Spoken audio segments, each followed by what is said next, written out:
How many days did you have to familiarize yourself with the Titanic between the time you arrived and the time that you left Southampton? About 3 days. Was that enough?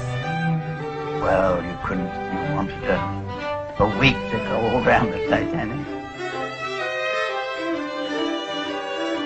Did you have any lifeboat drill? We had no lifeboat drills. Lifeboats were things that they weren't necessary. You see, we were on a ship that was unsinkable.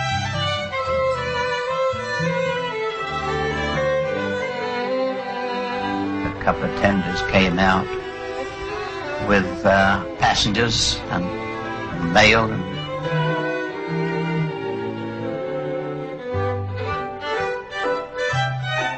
Weather was perfect, absolutely calm, and we were flat out.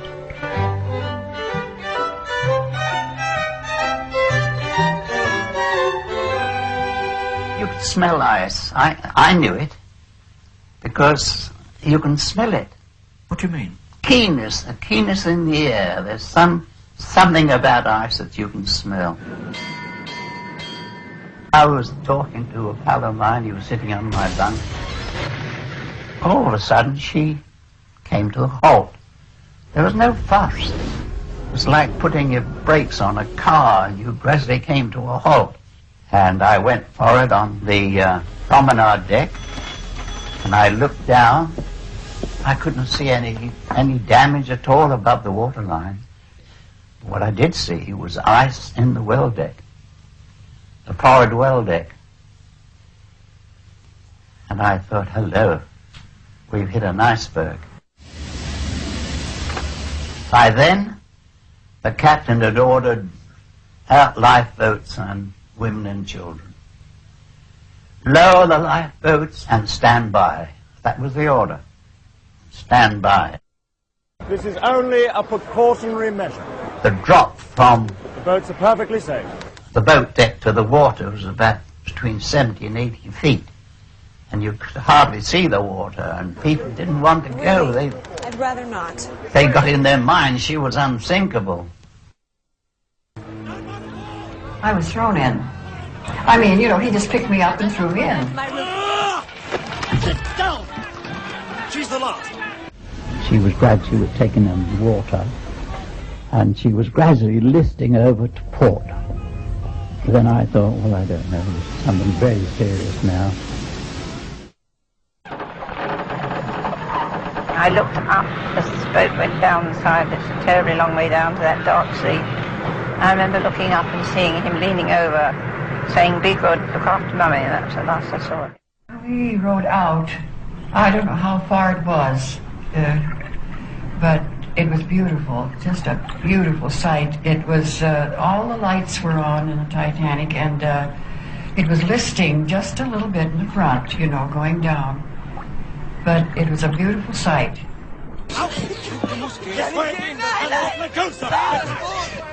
So sad to have to take the wives away from their husbands and leave the husbands up on deck. And I knew that she was sinking then. And I knew what chances we were just waiting for death. The decks were lined with people, not getting off. They were lined with people looking over the railing. I remember looking over the rail and seeing a fully lighted ship. It was why. I mean, I saw that ship. It's terribly close. And the other thing I'm saying is that I didn't see a ship 19 miles away. I saw a ship that was so close. And they said at the time it was less than 9 miles away. Now they're trying to say it was 19. I saw it, you know, it wasn't just lights on the horizon. You could see it was a ship. And I saw our rockets being fired, which that ship must have seen. I've always said that I saw a man walking on the deck, and I did. They claim I didn't, but I was extremely far-sighted. As a matter of fact, I had defective eyesight, and I was too far-sighted. They played one version of the hymn, Near Am I God to Thee, of which there are three. I've had this out so many times.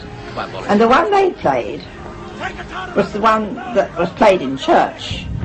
some months after when I was with my grandmother, and I was so frightened I came out of church. I ran out. I knew the tune so well.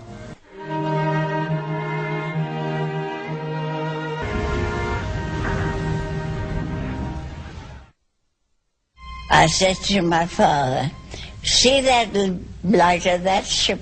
It's coming to our rescue.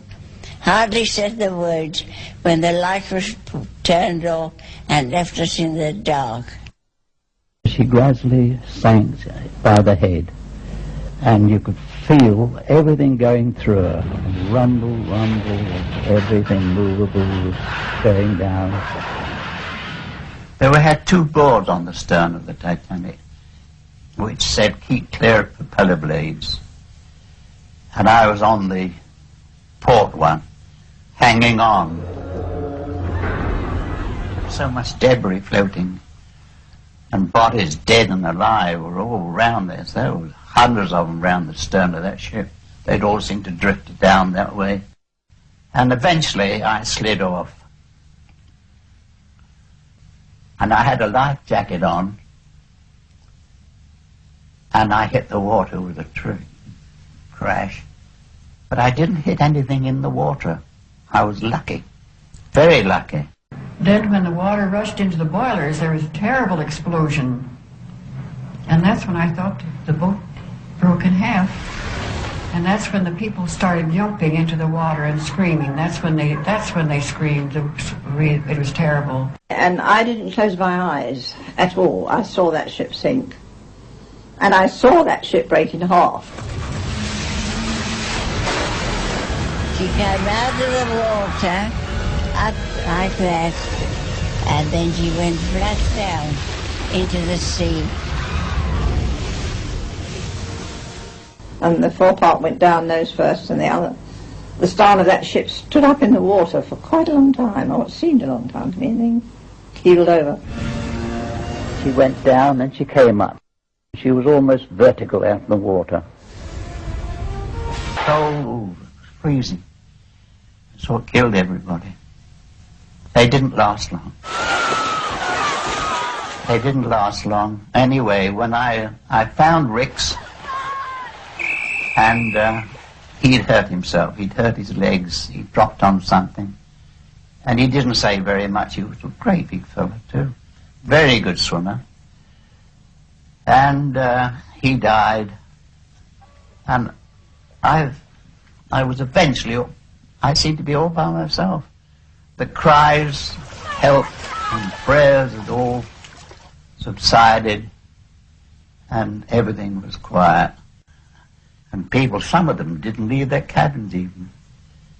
And they must have died in their cabin.